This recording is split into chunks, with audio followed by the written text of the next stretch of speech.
Olá, bom dia a todos. Bom dia, Rio Grande do Sul, 11 horas e 35 minutos. Hoje é quinta-feira, dia 2 de janeiro. Veja os destaques de hoje. Reportagem especial. 5 dos homicidas mais perigosos do estado estão foragidos. E eles também têm grande poder de influência no tráfico de drogas e outros crimes. Nossa equipe foi tentar entender por que pessoas tão perigosas estão fora da cadeia. A polícia investiga o assassinato de uma mulher de 31 anos logo depois da virada do ano em Sapucaia do Sul, na região metropolitana. Em Guaíba, enterrada a idosa que morreu eletrocutada. No noroeste do estado, uma adolescente de 15 anos e o irmão dela de 8 morrem afogados. Ao vivo, movimento de retorno do litoral norte pela Freeway.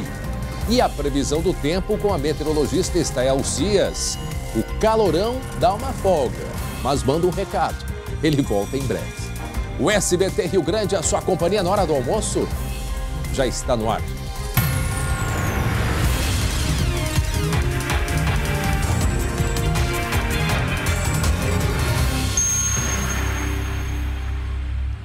E começamos com informações direto da redação. Guilherme Roquete. Morreram 2 jovens que ficaram gravemente feridos num acidente em Santiago. Isso no feriado de Natal. Guilherme, bom dia, nos traz essa informação, um acidente gravíssimo e o motorista, importante salientar, dirigia de maneira completamente errada, nem carteira de habilitação ele tinha. Exatamente, ele estava com a carteira cassada, André. A notícia que a gente traz hoje é que Davi Souza, 20 anos, morreu nessa quinta-feira no Hospital São Vicente de Paulo, em Cruz Alta. Ele havia passado por cirurgia, estava se recuperando, mas não resistiu, teve uma piora no quadro e acabou morrendo lá no hospital. Já a outra vítima, Leonardo Kempa, de 31 anos, morreu na quarta-feira. Ele estava internado no Hospital de Caridade de Santa Maria. Ele já foi sepultado no cemitério de Santiago. O acidente aconteceu no dia de Natal, André. Eram 9 horas e 48 minutos quando, pela câmera de segurança de um estabelecimento que fica na mesma rua do acidente, flagrou o Gol rodopiando lá na Avenida Mariense, Avenida Aparício Mariense, para ser mais exato. O carro bate no poste, bate na padaria, chega a quebrar uma parte da parede ali de concreto e depois vai parar no meio da rua, André. Agora, das vítimas que morreu estava inclusive no porta-malas. Eram 7 jovens que estavam dentro do carro. E segundo as informações da polícia, o motorista estava embriagado, fugiu logo depois do acidente, ou seja, também não prestou socorro. E para tentar se livrar, ele ainda colocou um colar cervical, né, para simular, talvez, ou não, né, mas ele, para aliviar, ele tentou colocar um colar cervical, o motorista. Uma outra informação, a idosa que morreu eletrocutada, ela foi sepultada nesta manhã em Guaíba, na região metropolitana. Ela foi, na verdade, não se sabe muito ao certo, é um cachorro que tinha recebido uma descarga elétrica, ela foi tirar um fio com um pedaço de cano. O corpo de Alveni dos Santos Padilha, de 63 anos, foi encontrado justamente por volta das 7h30 da manhã, ontem, né, em frente à casa, no bairro Vila Nova, em Guaíba, Guilherme. Pois é, André, exatamente essa é a informação, já resumiu bem. A dona Alveni, ela estava com um cano de PVC na mão. Segundo a polícia, um fio da rede de energia elétrica lá de Guaíba, no bairro, se soltou depois do temporal na terça-feira.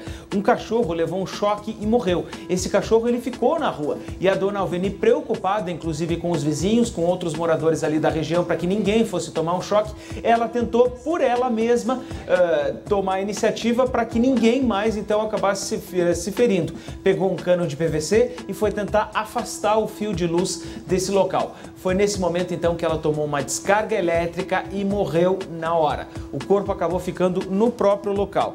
Testemunhas disseram, então, que ela, então, estava usando esse cano de PVC. A polícia trabalha com a hipótese de homicídio culposo. A CE, a Companhia de Energia Elétrica, está apurando ainda as principais causas do ocorrido, não deu maiores detalhes do que aconteceu. Mas, Guilherme, homicídio, não entendi, homicídio culposo porque teria alguém envolvido ou, no caso envolvendo a CE, não entendi, poderia ter uma segunda pessoa nesse caso? É porque o que acontece, André? Vários vizinhos relataram à polícia que fizeram ligações constantes para a CE, apresentaram algumas escutas também. Então, por isso, a polícia acredita que pode haver uma culpa exatamente nesse fato da negligência da companhia. Entendi. Exato.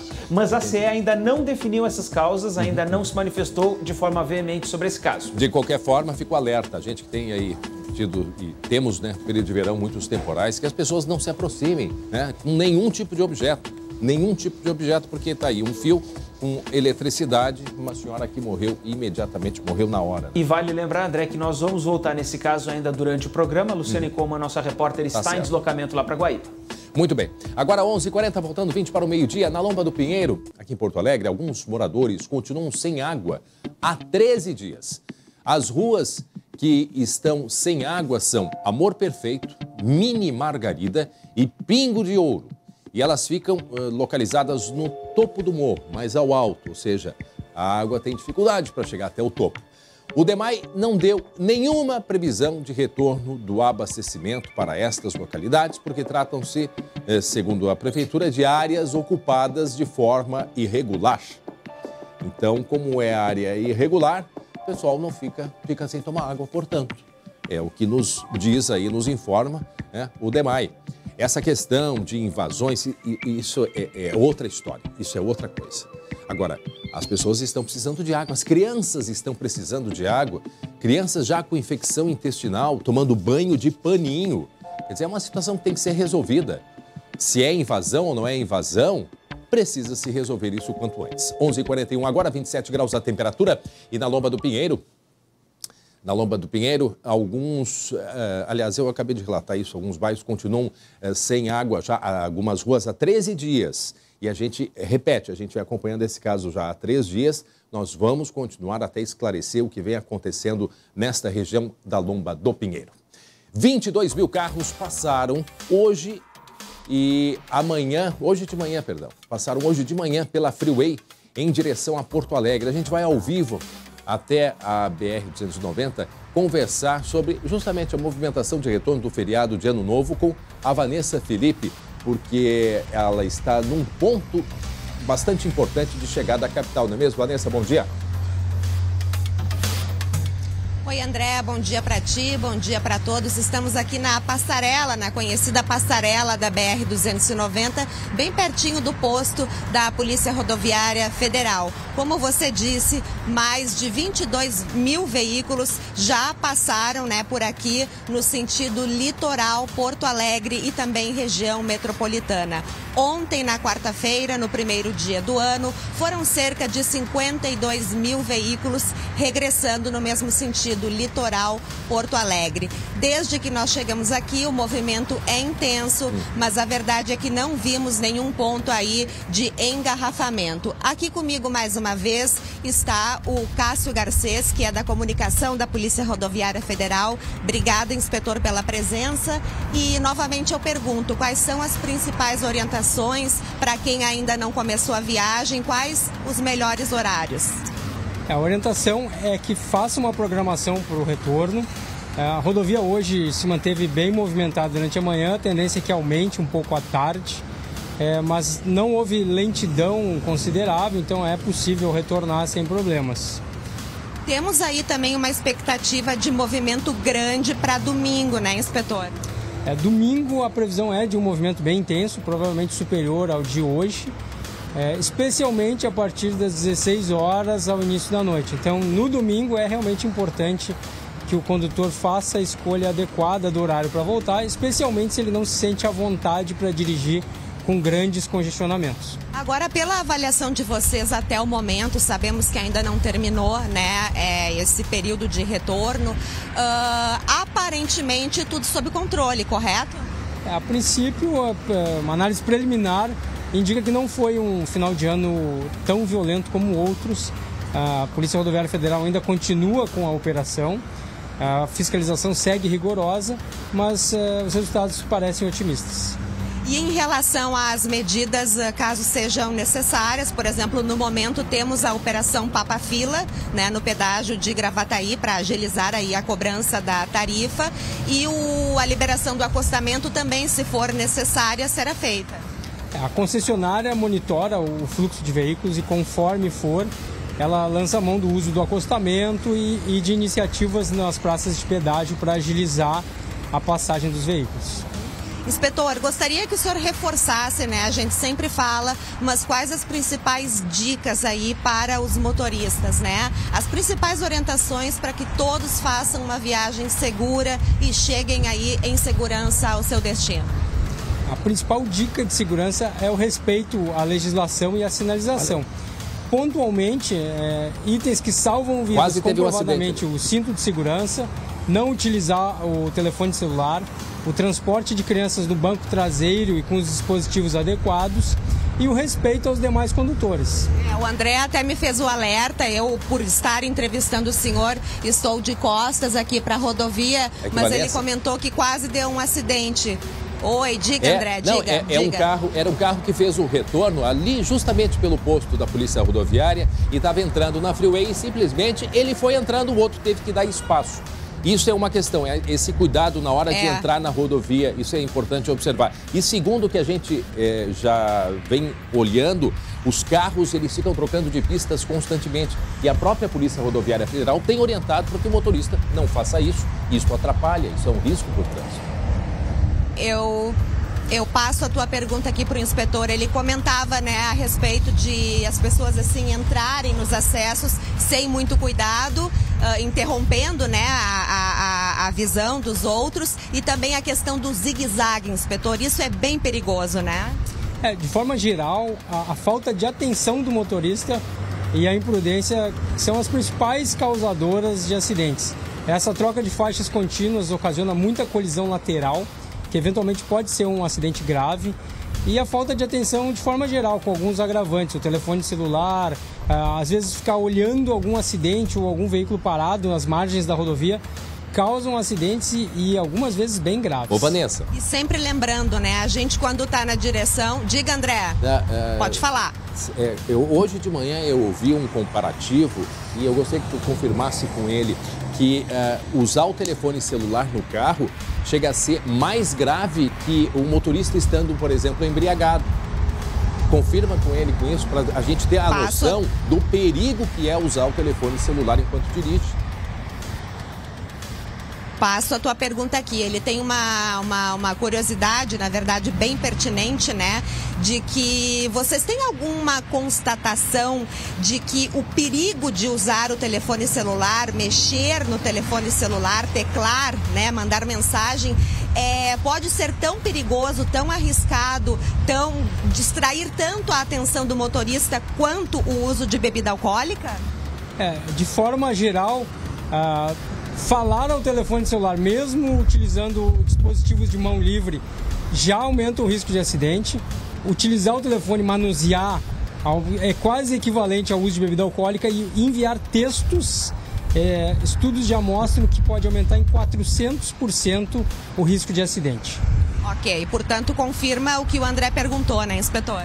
Sem dúvida, o lugar do celular para o motorista é guardado dentro do porta-luvas, se possível, sem ruídos, para que ele não se distraia de forma alguma e não caia na tentação de utilizar o telefone.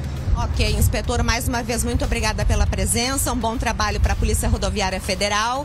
E é isso, André, certo, né? As recomendações de sempre, para que todos cheguem em casa aí depois de curtir o Natal, curtir o Ano Novo, cheguem em casa em paz, em segurança, e a gente aqui no SBT segue acompanhando esse retorno. Devolvo para ti. Tá certo, obrigado pelas informações direto da Freeway. E eu chamo Jeremias Werneck. Nas redes sociais, os jogadores da dupla estão curtindo muito pelo mundo afora. Será que o Jeremias também está de férias? Jeremias Werneck, é claro que não. Por enquanto, a gente só no TBT, né? Na praia tal. Não. Nada de férias. Nada de férias. Muito trabalho. Nem eu e nem quem manda no departamento de futebol da dupla Grenal, viu? Eles, eu, tu, a gente tá na batalha.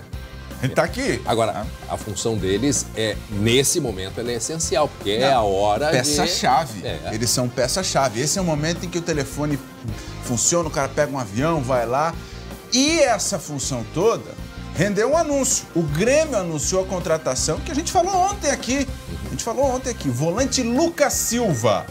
Lucas Silva, 27 anos, tá aí a confirmação do Grêmio. Essa é uma postagem do Lucas Silva, as aspas, as declarações dele. Grande orgulho e enorme satisfação em aceitar o desafio de vestir esta grande camisa do futebol brasileiro e mundial. Agradeço pela confiança e tenho a certeza de que não vão faltar empenho, dedicação e muita entrega pelo Grêmio, onde o Grêmio estiver. Ainda botou um trechinho do hino ali do Lupicínio Rodrigues no final da mensagem dele.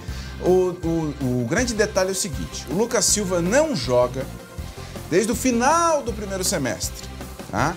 Ele tinha contrato com o Real Madrid da Espanha, Real Madrid, e estava emprestado ao Cruzeiro. Só que ele não vinha jogando bem, ele teve alguns problemas físicos, na Espanha até teve que ter constatado um problema no coração uma época, mas depois foi superado isso.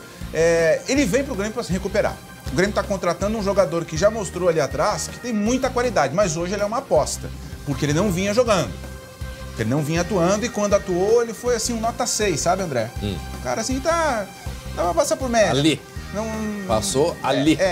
Então é uma contratação boa no mercado. O mercado não está se mexendo muito. A gente vê muita gente correndo, mas os clubes brasileiros ainda não contrataram jogadores assim de peso. E o Grêmio está contratando um jogador que jogou no Real Madrid. Simplesmente isso. Tá aí um gol dele. Só que esse gol é de 2013, André. Só pra gente ter assim um pouquinho da ideia de quem é esse Lucas Silva. É um cara que assina até 2024.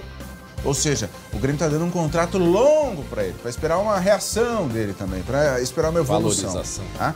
Se ele está contratado, tem gente que já tem contrato em vigor e que está de férias. Né? Jogador de férias para lá, jogador de férias para cá, sabe? Porque eles se representam todos agora nessa semana, né? A CLT obriga que tenha 30 dias de férias. Eles jogaram pela última vez dia 8 de dezembro, então eles vão voltar essa semana. Então eles estão aproveitando o finalzinho das férias. Segunda já é dia 6, né? Tá aproveitando eu já tô pensando na semana que vem. Segunda, dia 6. Então eles se apresentam na semana que vem. Tá? Semana que vem. Obrigado, André. É que a gente tá meio perdido, né? Com os negócios de feriado de Natal, feriado de Ano Novo. Hoje, para muita gente, é segunda-feira. Não, hoje é quinta, né? É quinta. Hoje é quinta. Sexta. Hoje é quinta. Quinta. Deu uma paradinha. Tá. Mas, ó, no campinho a gente vai mostrar por onde andam os jogadores do Grêmio e do Inter. Mas olha só, olha aí a folga de Débora de Oliveira. Olha, ela também tá fazendo postagens. Olha aí. Olha aí. Eu vou até ficar quieto, não vou dizer o que eu tô pensando. Tá bom. Tem que aproveitar isso aí, né? É fotogênica. Que chapéu, hein? Que elegância, hein? Que chapéu, rapaz. Que elegância. É fotogênica. Débora de Oliveira. Tá, mas então tá. No campinho a gente vai mostrar, tá? Tá bem. E, ó, peraí. A buzininha. Aí, ó, Douglas. 3, 2, 1. Mais ou pra que essa moto? Tamo indo. Valeu. Um abraço. Muito bem. Gente, hora certa. Cadê o relógio? Hora certinha, 11 horas e 52 minutos, 27 graus a temperatura. Está sendo velada hoje uma história ainda muito estranha. Está sendo velada hoje a mulher de 31 anos. Ela morreu com um tiro logo após a virada do ano aqui em Sapucaia do Sul. E ela vai ser enterrada agora à tarde. A polícia está investigando esse caso. Os detalhes na tela. A família está em choque. Tudo brincando, alegre. Pegou, me deu um abraço, desejando feliz ano novo, abracei ela. Josiane da Silva, de 31 anos, morreu baleada por volta da 1h30 da manhã de quarta-feira, nesta rua de Sapucaia do Sul. Ela estava na casa do pai, comemorando o Réveillon. Uma mulher muito feliz, muito festeira, muito cuidadeira dos filhos dela. Este vídeo, gravado logo após a virada do ano, mostra Josiane feliz, dançando com a irmã e a sobrinha. Segundo o relato de testemunhas, 2 homens estavam numa moto e desceram esta lomba atirando para o alto. O companheiro de Josiane pediu então para eles terem cuidado, porque havia crianças na festa. E quando ele olhou para trás, a mulher já estava caída. A minha guria se sentou assim na escada, eu achei que era uma brincadeira, que bebe um pouquinho, né? Daí o meu guri aqui olhou e ela estava sangrando. A dupla estava de capacete e fugiu. Josiane morreu a caminho do hospital. O companheiro dela ficou ferido por um estilhaço. A polícia investiga o caso e não divulga detalhes da investigação. Josiane deixa uma filha de 15 anos e um filho de 12. A única coisa que eu quero é justiça. A polícia não está revelando detalhes, até porque vários pontos precisam ser esclarecidos. O que é a versão que se tem da família?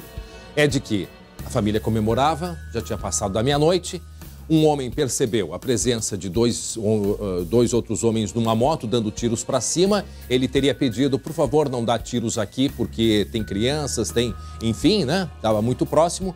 E essas pessoas na moto se incomodaram e atiraram contra esse homem que reclamou. O tiro acertou na esposa que morreu. Esta é a versão que tem a família e é claro que a polícia precisa investigar. Sendo esta a versão confirmada, a que ponto que se chega? Não se pode pedir para ninguém fazer nada na rua, né, para abaixar o som, né, para não ficar dando tiro por perto. Aí o resultado pode ser esse que aconteceu com essa garota. A gente vai conversar, o Guilherme está aqui na redação, Guilherme Roquete. Guilherme conversou com o delegado, né, Guilherme? Porque a polícia ela tem ainda uma série de dúvidas a respeito, né, de como que aconteceu isso tudo logo depois da meia-noite ali em Sapucaia. André, a apuração é da nossa colega Ana Weber, aqui da produção do SBT Rio Grande. Ela fez o passo a passo de como esse inquérito, então, está agora nas mãos do delegado Thiago Carrijo, lá de Canoas. Primeiro, esse caso foi registrado na DPPA de Canoas. Já não é o primeiro caso de homicídio em Sapucaia que vem ser registrado aqui em Canoas. E por quê? É porque lá na cidade não havia disponibilidade. E a Delegacia de Pronto Atendimento aqui de Canoas, então, foi quem fez o registro da ocorrência. Mas eu lembro até agora no plantão de Natal, em que nós estávamos aqui, aí era a minha vez, também teve um caso que foi registrado em Canoas.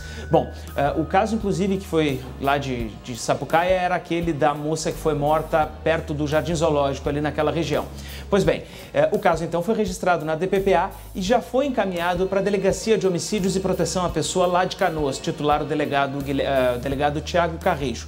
A Ana conversou com ele por telefone, apresentou a versão da família, mas ele não quis ainda confirmar essa versão, disse que prefere, por enquanto, não dar nenhuma informação sobre esse caso, justamente porque a investigação está em curso, está ainda tomando pé. Ele disse que talvez na semana que vem possa se manifestar caso tenha algum avanço, mas ele apura, né, possivelmente, quem eram então esses dois integrantes da moto que passaram ali no local e também talvez qual é o grupo que atua naquela região e se estariam, por exemplo, tentando intimidar alguém ao passar com a motocicleta atirando para cima. Certo. Bom, isso então só a polícia agora para nos dar a resposta e segue com a investigação. Obrigado, Guilherme. Muito bem, 11h57, atenção porque nós temos agora uma reportagem especial. E a pergunta que eu faço, você sabia que 5 dos homicidas mais perigosos do estado, eles estão soltos? Estão foragidos. E não é só isso. Eles também têm grande poder de influência no tráfico de drogas e também em outros crimes. A nossa equipe foi tentar compreender, tentar entender por que pessoas tão perigosas estão fora da cadeia. Na tela. André da Silva Dutra, apelido Gordo Dé.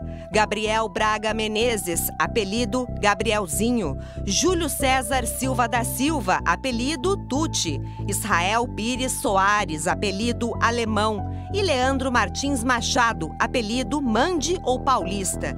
Estes são, segundo a Polícia Civil, 5 dos maiores homicidas do estado. Juntos, já mataram pelo menos 45 pessoas.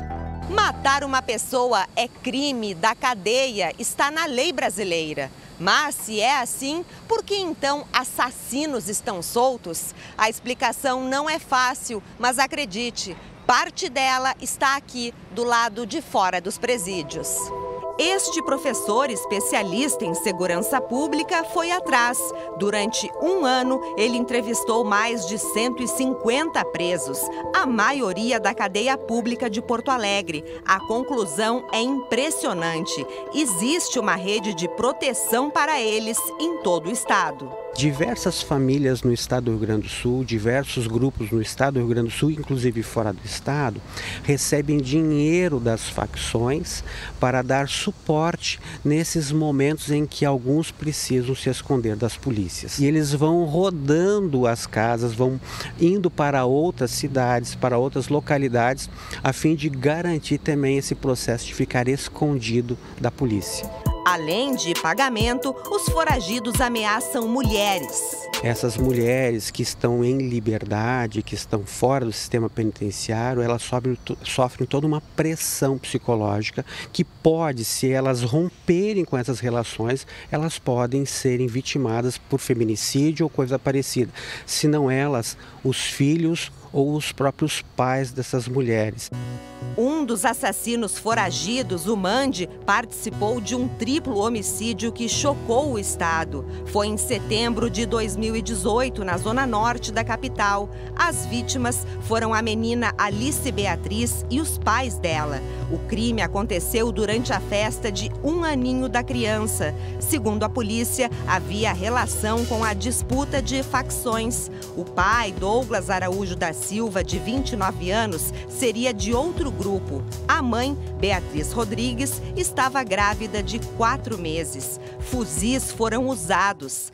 Para o diretor da divisão de homicídios, são indivíduos perigosos e têm muita influência. Eles são indivíduos que ou exercem liderança nas suas regiões de atuação ou cometeram fatos que foram de extrema repercussão e que a segregação se faz de extrema necessidade para o nosso trabalho. Qualquer informação pode ajudar na busca dos criminosos. Nós temos um canal de Disque Denúncia, que é o 0800 642 0121. As pessoas que ligam para esse número, elas não são identificadas e todas as informações que elas nos fornecerem com a finalidade de identificar esses foragidos, a localização deles, elas serão mantidas em extremo sigilo e serão extremamente úteis ao nosso trabalho de identificação do paradeiro dessas pessoas.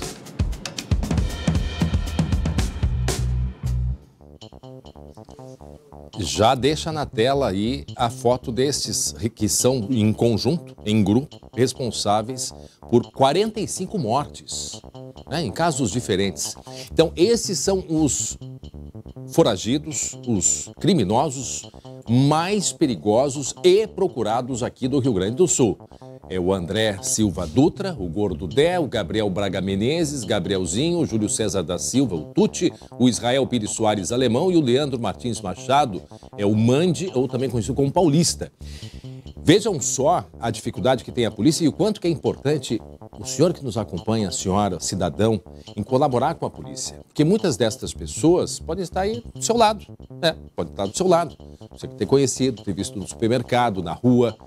Então, é muito importante, vamos colocar o telefone mais uma vez, um telefone 0800, que a polícia implora a ajuda da população, porque o que acontece? Esse é o tipo de preso que deveria estar em presídio de segurança máxima. Em presídio de segurança máxima, e olhe lá, aqueles presídios federais bem longe e isolados. Porque eles, mesmo estando presos, eles conseguem liderar um grupo muito grande de criminosos. Crimes que acontecem aqui pertinho da gente, de assaltos, né, roubos a bancos, muitos deles ordenados por essas pessoas, inclusive para outros crimes como assassinatos. Então, por isso que é muito importante, a gente faz, junto com a polícia, esse apelo para que a população, né, entre em contato com 0800, Disque Denúncia, né, toda a ligação ela é mantida em sigilo absoluto, isso é uma garantia constitucional e por isso, então, o telefone à disposição para que as pessoas... Cadê o 0800? Me canta aqui o número que eu vou dizer. É o 0800, a gente... 181, né? 181. Em seguidinha eu vou dar o 0800, porque é muito importante esse telefone para que as pessoas possam, né, colaborar com a polícia. Então, Disque Denúncia, número 181, e já já eu passo o número do 0800 para vocês. Agora, 12h03.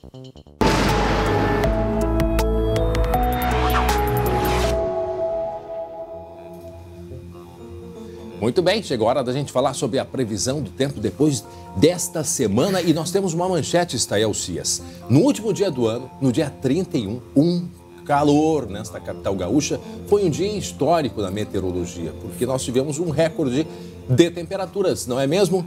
Bom dia! Tudo bem, Stael? Bom dia, André. E eu fui conferir, eu estava lá na orla, lá no gasômetro, conferindo em local. Olha, realmente estava muito calor. Estava muito quente. Estava uma coisa a temperatura absurda. Em Porto Alegre chegou a 40 graus e 3 décimos no dia 31. Foi a 6ª vez que isso aconteceu em todos os 110 anos de medição. Só que comparando o mês de dezembro, nunca tinha acontecido.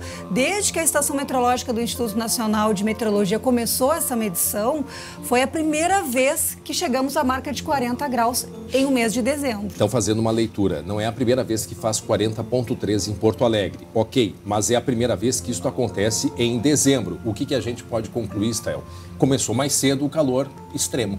Exatamente, começou mais cedo neste ano e eu fui verificar os dados de chuva de Porto Alegre. Sabe quantos dias choveu em Porto Alegre em dezembro? Olha, choveu em dezembro?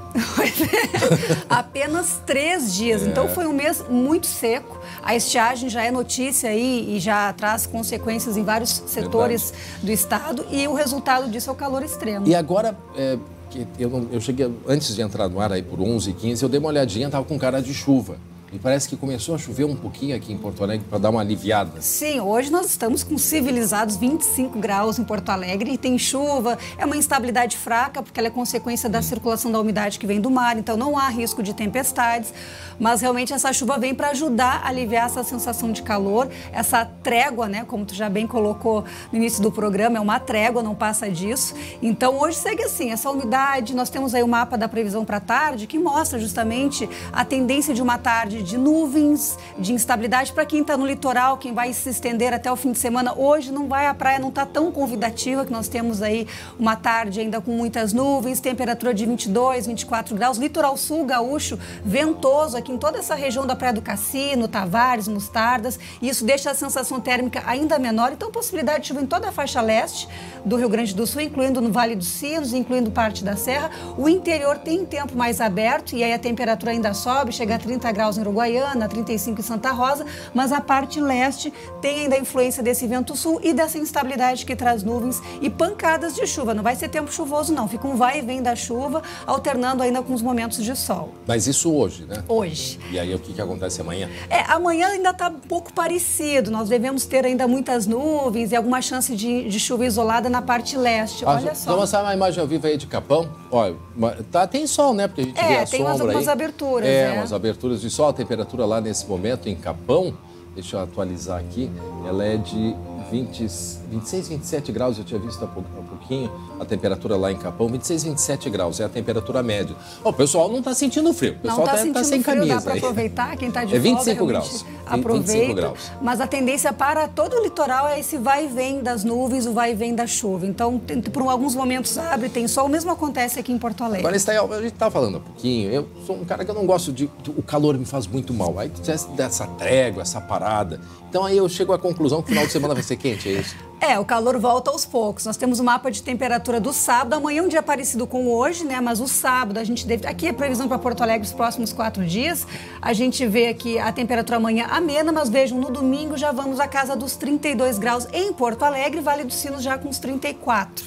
Então, começa a subida. O negócio é domingo acordar cedinho, porque essa mínima vai ser de manhã. Isso, vai ser pela manhã. Umas 4, 5 da manhã?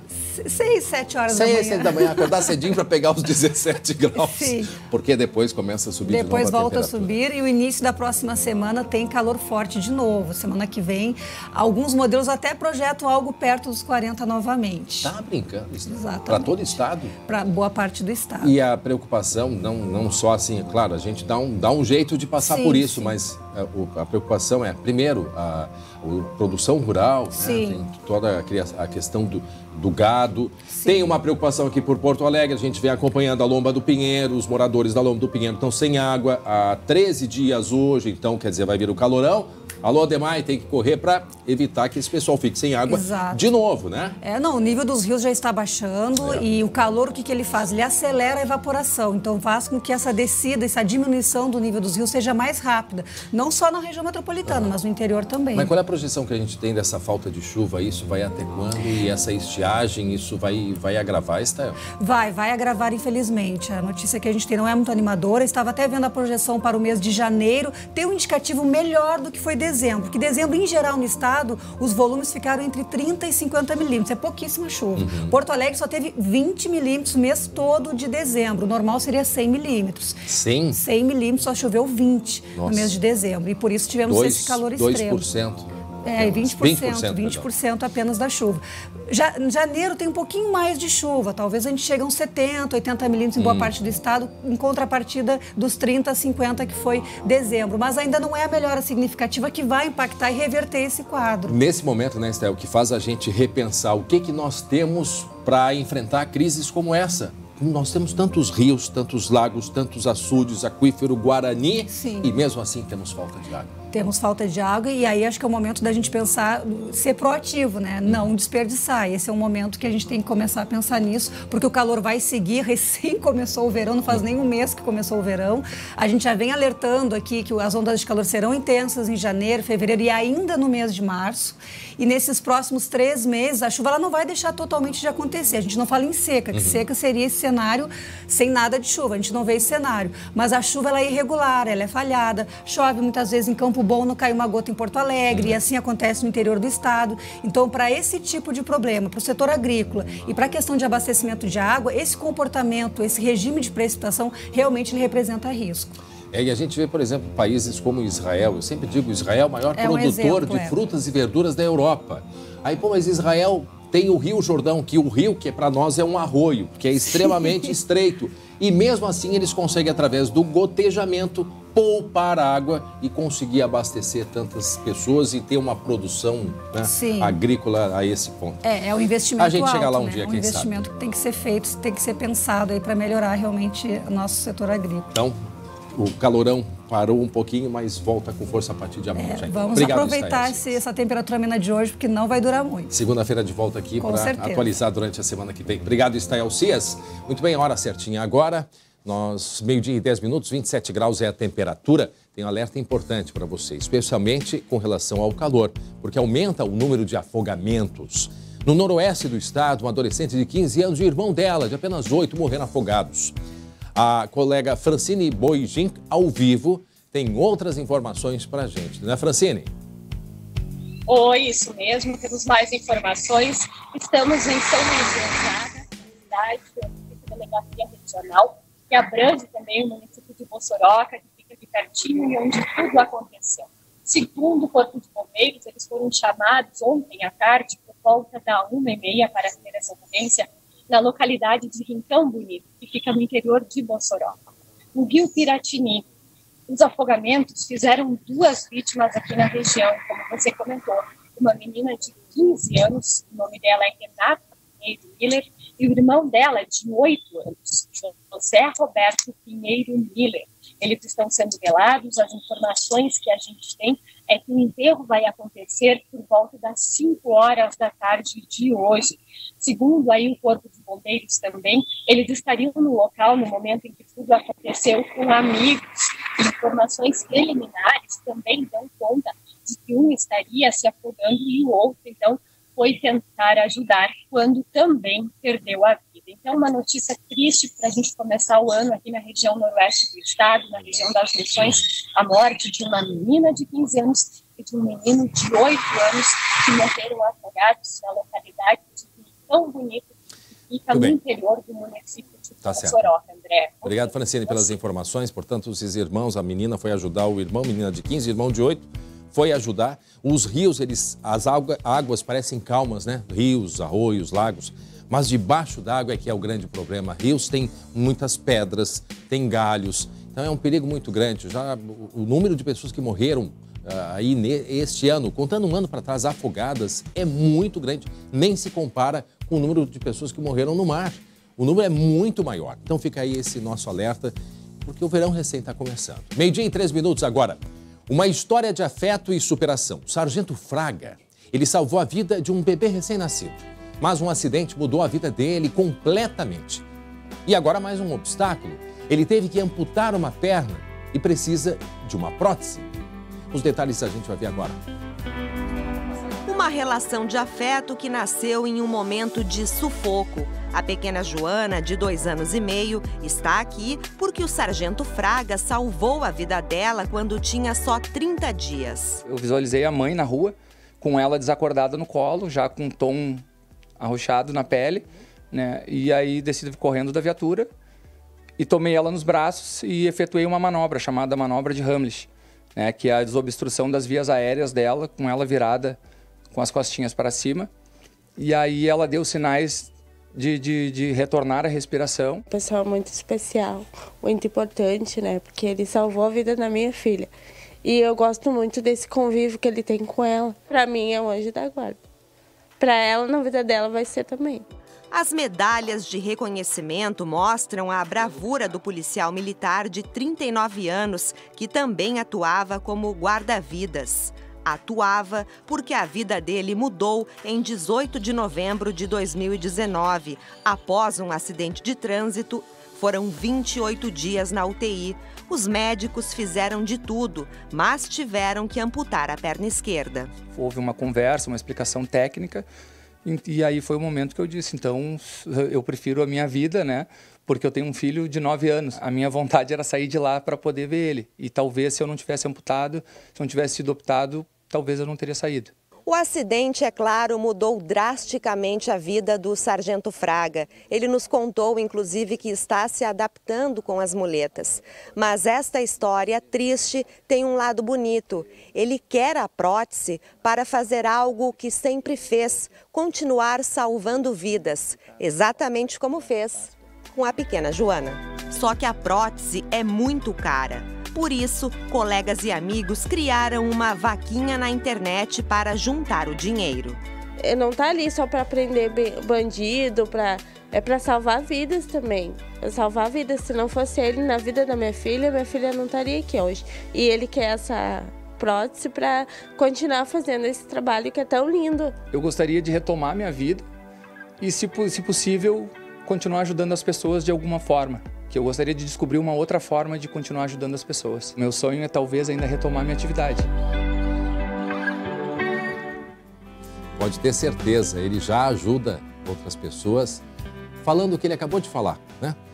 Por tudo que ele vem passando e superando, perdeu a perna num acidente recentemente e, com as palavras dele, pode ter certeza, o senhor já ajuda muitas pessoas. Então esse é o momento da gente olhar para uma pessoa como essa, que é um anjo, né? Que fez por aquela menina, pela vida da menina e ainda continua, né, buscando essa criança e tá junto, tá do lado dela. Então tá aí, um número que as pessoas podem ligar e tem informações para acessar o site e também fazer as suas doações ali na vaquinha que esse grupo de colegas criou justamente para colaborar, para que se compre uma prótese para ele. E ele tem plenas condições, não há dúvida disso, até porque teve um outro caso recentemente de um soldado da Brigada Militar que sofreu um acidente. Como ele não podia mais atuar na rua, ele atua na área interna, na parte mais burocrática de um batalhão aqui no interior, aqui eu acho que na região do Vale dos Sinos.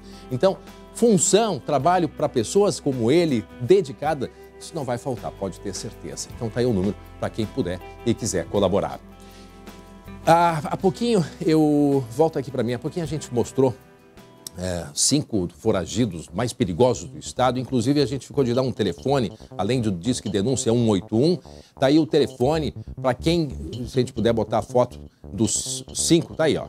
O André, o Gabriel, o Júlio, o Israel e o Leandro. 0800-642-0121 é um número de sigilo, né? Sigilo absoluto, que a pessoa pode denunciar e indicar onde um deles devem estar, onde possa estar, pode ser seu vizinho, pode ter encontrado no açougue, no supermercado, na rua.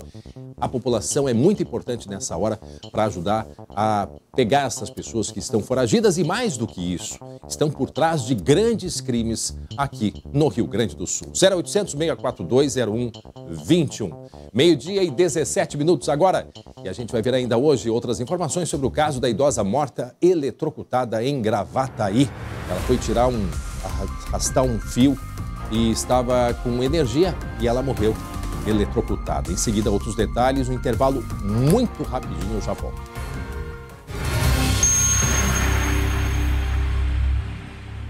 Muito bem, já estamos de volta com o SBT Rio Grande, meio-dia 21 minutos, e a gente vai falar sobre aquele caso da idosa que morreu eletrocutada. Eu falei antes em Gravataí, não é Gravataí, é Guaíba, aqui na região metropolitana. E a gente vai até lá, vai conversar com a colega Luciane Coleman. Ela está lá e tem outras informações sobre esse caso, vai explicar melhor como tudo aconteceu, né, Lu? Boa tarde. Boa tarde, André. Boa tarde para o pessoal que está em casa. Pois é, eu estou aqui onde tudo aconteceu, bem em frente aqui, a casa da dona Alveni Padilha, né, de 63 anos. O corpo dela foi encontrado bem aqui em frente à casa ontem pela manhã, ou seja, 1º de janeiro. Ela estava aqui. O que aconteceu, né? Havia um fio solto, André, após o temporal do dia 31 de dezembro, caiu um fio de um poste. E aí todo mundo estava muito preocupado, porque imagina um fio solto aqui, ele soltava faíscas, cheio de criança, né? Um cachorro, inclusive, morreu. Então os vizinhos acreditam que ela tenha usado, olha só, vou pedir aqui pro Dudu mostrar, tem aqui um cano de PVC aqui, eles acreditam que ela tenha usado esse cano para tentar afastar esse fio que estava solto aqui nessa rua que fica aqui no loteamento Nova Guaíba. Diga. Tive a impressão que a ponta desse cano... Diga, André. Eu tive a impressão que a ponta desse cano tá queimada ou derretida. Dá uma olhadinha ali. a ponta lá de trás. Dá uma olhadinha. Não, na verdade não tá. Não, André. Eu vou conversar aqui com a vizinha, bem da frente aqui da Dona Aveni, a Catiele, que inclusive estava aqui correndo atrás da CE, porque eu acho que o que mais fez desde o dia 31 foi correr atrás da CE, né? Catiele, infelizmente, a falta de luz, aquele fio solto acabou em tragédia e vocês já estavam prevendo isso, tanto é que ligaram desde o dia 31, né? Desde o dia 32, às 5h30 da tarde, quando deu o temporal que caiu o fio. Eu entrei em contato com a sede, só tem o fio no chão, tem um monte de criança. Aí eles vieram até a metade do caminho, ligaram a geral da luz e não retiraram o fio. Ficou pegando fogo. A gente avisando as pessoas e as crianças que o fio estava com energia. O cachorro veio e faleceu às 2, levou um choque às 2 da manhã. O vizinho entrou em contato com a CE, explicou para a moça que tem que alguém morrer para vocês virem até o local. Realmente, outro dia a gente acorda com a vizinha ali eletrocutada. Foi assim, ó, tá difícil pra nós, sei que tá difícil pra todo mundo, os vizinhos. Nós estamos sem luz. Eles vieram, pediram reforço pra polícia, pra ligar, achando que alguém ia fazer alguma coisa pra eles, mas ninguém fez nada. Bom, mas é que já aconteceu uma tragédia, né, Catiele? E olha só, Dudu, mostra aqui uma coisa. Depois da tragédia, André, ou seja, ficaram sem luz, uma pessoa morreu. Olha como é que tá aqui a luz aqui da casa da Catiele. Tá em meia fase. Uma fase. Ou seja, tá, exatamente. Ainda não normalizou, ainda tá com problema aqui. E há pouco eu vi aqui a Catiele vindo, correndo, porque tinha uma equipe aqui da CE que tá trabalhando aqui, né? Que tá trabalhando, mas a gente tá ali, a gente tá de ontem, depois do fogo, atrás da CE. Oi, diga, André. Não, e é importante assim, ó, pra gente prestar um serviço. Tô te ouvindo. Pra gente prestar serviço para quem tá nos acompanhando, tá? O que aconteceu? O que a senhora fez? Porque alguém viu ela mexendo no cano, pegando esse cano para afastar o fio. Como é que isso aconteceu? E aí ela foi eletrocutada. A gente quer alertar, porque a gente tem temporal todo dia, então é um perigo muito grande. Exato, não, é um perigo enorme. É que esse fio, ele estava solto bem aqui no meio da rua. E os vizinhos disseram que ele soltava faíscas, ou seja, era um fio que realmente estava energizado. Então o risco de choque é muito grande. Os vizinhos acreditam que ela tenha tentado afastar esse fio, porque eles dizem que eles estavam praticamente... A senhora chegou a ver ela com o cabo? Não, a senhora já viu ela no chão, né? Já vi ela no chão. A Catiele, ela já viu ela no chão, mas ela estava no chão já, André, com esse cano de PVC na mão, né? E muito próximo aqui ao fio de energia elétrica. Uma outra informação, André, o delegado responsável pelo caso, que é o delegado Pablo Rocha, disse que já está investigando, vai começar a ouvir hoje testemunhas, vizinhos, inclusive a Catiele aqui com quem eu conversei nesse momento, para apurar a responsabilidade, mas ao que tudo indica, tá, haverá um indiciamento por homicídio culposo, ou seja, a CE deve ser responsabilizada, né, por esse homicídio, ou seja, querendo ou não, houve uma vítima, né, mesmo que não tenha havido aí a intenção de matar, mas infelizmente houve uma tragédia, né? A CE disse que também está acompanhando o caso e está ajudando as autoridades de segurança nessa investigação, André. Pois é, isso é importante, né, Lu, a gente alertar as pessoas. Porque a gente diz, tem fio caído, não chega perto, isola, não deixa as crianças chegarem perto, não tente pegar nenhum objeto, porque isso são altas cargas de energia, não é um 110, 220 que já é perigoso, mas às vezes é muito mais que isso. E, ao mesmo tempo, a CE precisa ter agilidade, qualquer empresa de companhia, e dar um jeito de retirar, porque coloca a vida das pessoas em risco. Quer dizer, é a função da própria CE ter agilidade para isso, né? Então fica o nosso pedido para as pessoas não chegarem perto. E a Catiele estava me contando, André, imagina, 31 de dezembro, vocês ficaram praticamente presos em casa com aquele fio aqui na frente, né? Preso, trancado. A gente trancou por causa das crianças. Eu tenho um gurizinho de 5 anos, a vizinha ela ficou trancada porque o fio estava em cima do poste, do portão dela. Mas a gente sempre ligando, meia-noite, 11h30, tá tudo ali. Filmaram até o delegado. A gente vai lá depor hoje e tá tudo ali. Eles não vieram até até ali a esquina, eles vieram e o vizinho chamando eu e fazendo sinal com a lanterna. E eles voltaram e nem retiraram o fio. E quando eu liguei, a hora que deu, o temporal caiu, o fio disse, tem um fio no chão. Tem um fio no chão. Eles não vieram ver o fio, eles simplesmente ligaram e se foram embora.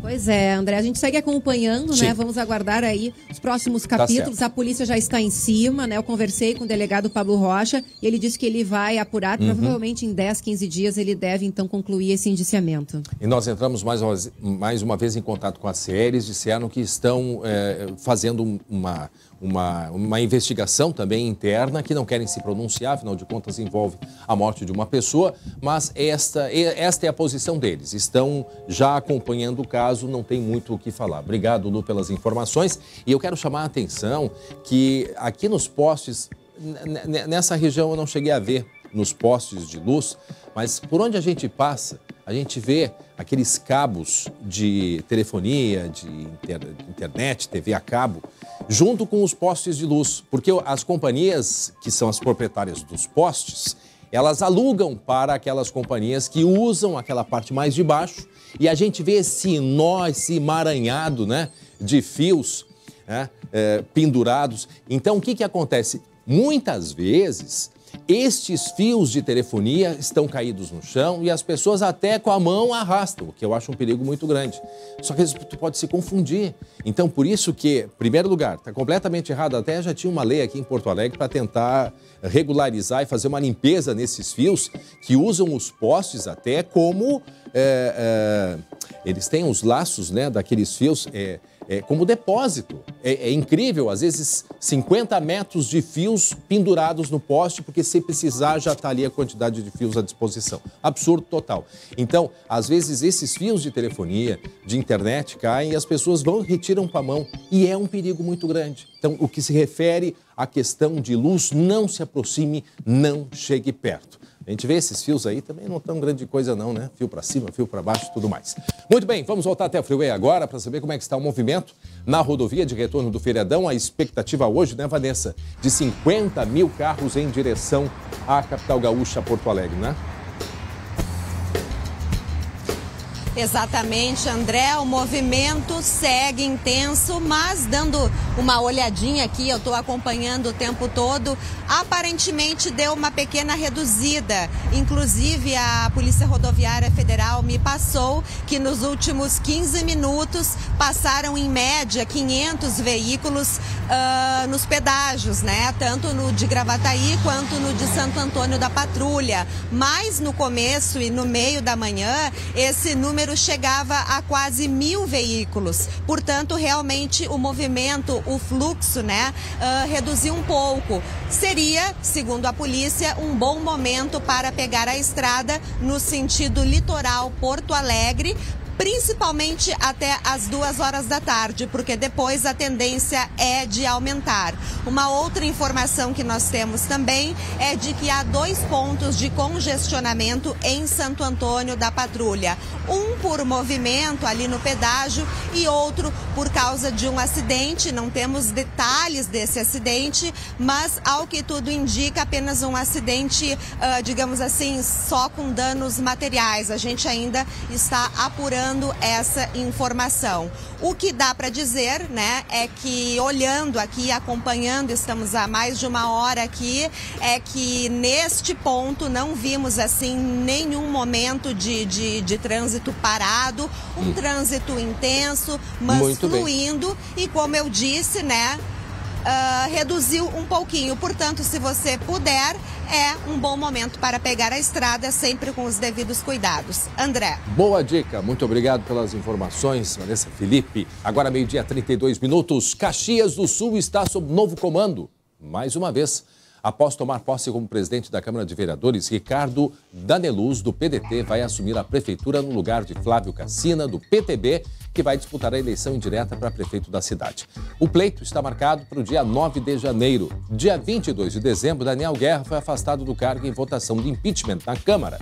O colega Guilherme Fadanelli tem mais informações para a gente ao vivo, né, Guilherme? Boa tarde. Boa tarde, André. Boa tarde a todos. Pois é, esse vai ser o terceiro prefeito de Caxias do Sul em 2 semanas. Agora, Ricardo Daneluz, que assume como presidente da Câmara de Vereadores à tarde, assume automaticamente o comando do segundo maior município do Rio Grande do Sul. Isso acontece porque o vice-prefeito da chapa de Daniel Guerra pediu afastamento do cargo em 2018. Ricardo Fabres de Abreu, então, renunciou ao cargo de vice-prefeito e Caxias ficou apenas com o prefeito Daniel Guerra, que, como você disse, acabou afastado do cargo.